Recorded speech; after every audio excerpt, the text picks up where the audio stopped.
Tonight on Alaska's News Source, an increase to the PFD makes its way to the next step in the state legislature. And cleaning up across the state, including in the interior. We hear from a first responder about the efforts to beautify the town. You can do it. You can do it. You just have to tell yourself you can do it. It's not every day an 81-year-old races in a triathlon. Meet the Gold Nugget Triathlon co-founder who is still in the game. And spring is playing a trick on many parts of the state with yet another week in the forecast of cloudy skies and wet weather. You're watching Alaska's News Source. Good evening. The yearly all-female Gold Nugget Triathlon took place today, giving over 1,700 women the chance to become triathletes. Charlie Fellows introduces us to one of its most legendary figures, passing the tradition on to the next generations. Well, today, at my age, in the 80 age group, I'm hoping to have a good race and finish. The story of the Gold Nugget Triathlon cannot be told without Diane Barnett. 42 years after helping to found the race, the 81-year-old is still going strong. Supporting a race she loves and has watched grow. We probably had about 400 to 300 that first year here at Bartlett, and this year you can see what we have. And that loves her back. If you are sitting, stand up for Diane! Well, there was a little bit of wind out there on the bike today, but the tank trails were really good. They've widened them out, and I think the girls are going to enjoy them. The all-woman race's stated mission is improving the lives of women and girls through athletics, a goal it achieves across generations, something Barnett can attest to. I think as you look around, you can see it's all sizes, all ages, and once you cross that finish line, you're a triathlete, and that means a lot. For the Barnetts and the over 1,700 others who participated physically and virtually in this year's race, obtaining that triathlete title here just means more. Just do it. It's so awesome. I'm so proud of Jima and my daughter, and it really means a lot. And Riley, I think, got a PR this time. Yep, I did, and I finally beat my mom. Memories to last and be built upon for a lifetime. I'm hoping that maybe Riley and T will be carrying this on in the years to come, and the Gold Nugget will continue to be the oldest and largest all-women's triathlon in our nation. Charlie Fellows, Alaska's News Source. That's great. Eagle River's Helen Wilson took the overall win this year with a time of 1 hour, 2 minutes, and 58 seconds.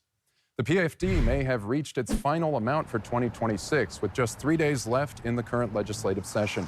This afternoon, lawmakers pushed forward a new plan where dividend recipients would receive a $1,000 dividend and $200 relief energy rebate.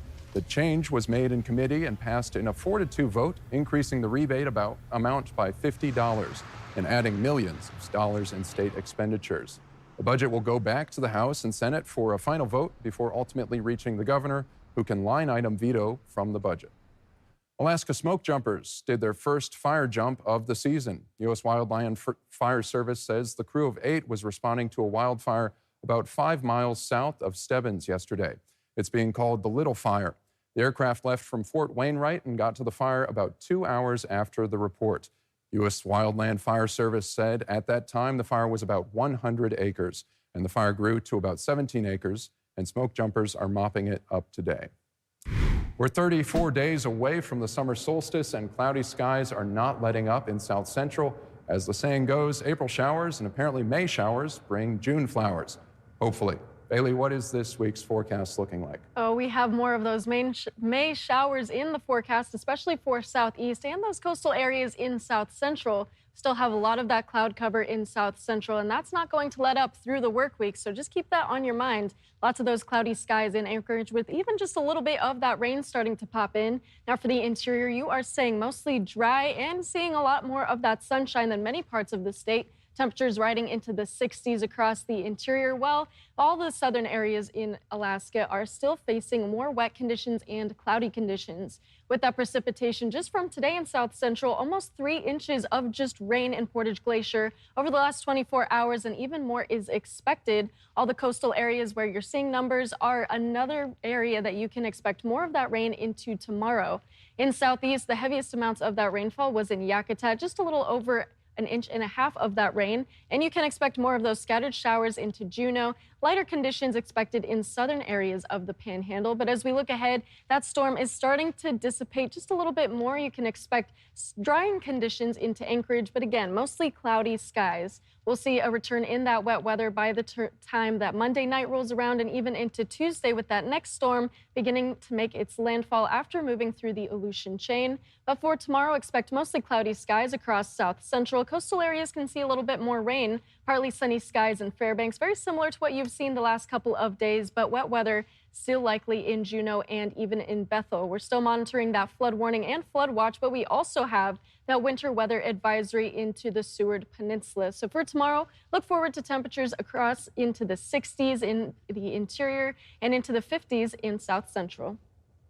Thank you, Bailey. Saturday in Fairbanks, residents and even those that protect the community were taking advantage of the spring weather. They were out and about picking up trash as part of Cleanup Day.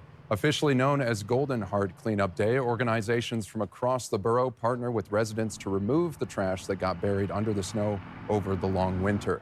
Yellow bags lined roadways around the borough as people collected trash. The University Fire Department was one of the groups helping clean up the community. When we have pockets of time, we just prioritize something and just get it done right then and there, because we don't know when we'll get calls at certain times. So whenever we have the opportunity, we just try to be involved in the community, involved in keeping our station looking clean, and involved in serving anytime we can. He says he hopes that when the public sees firefighters getting involved with cleanup efforts, it inspires them to use their spare time to do the same. Anchorage got some new visitors this weekend, dressed in orange, blue, and yellow as Southwest Airlines made their first landing at Ted Stevens International Airport on Friday. The first plane touched down at approximately 9:25 Friday evening, according to airport officials. Arriving from Denver International Airport, passengers were welcomed by representatives of Alaska DOT, the Alaska International Airport System, and Visit Anchorage. Thanks for listening. Click subscribe so you can get the latest podcast from Alaska's news source automatically. And stay up to date with breaking news and in-depth reporting available for free 24/7 with the Alaska's news source app.